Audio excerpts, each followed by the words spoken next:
Tengok video ni jap.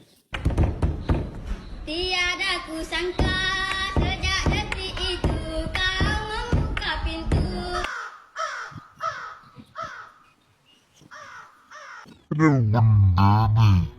Makin lama makin gila aku tengok TikTok trend sekarang ni. Korang nak buat trend ni boleh, tapi kenapa mesti macam tu gayanya? Boleh je tepuk meja ke, peha ke. Ni nak kena goyang-goyang gitu kenapa? Lepas tu ada yang aku tengok, budak kecil pun ikut tau trend ni. Buat trend tu boleh, tapi janganlah buat gerakan yang mengaibkan, yang lari daripada nilai-nilai Islam. Tahu lah kita nak dapatkan view, nak ikut trend, nak dapatkan like, tapi janganlah sampai bawa pengaruh buruk.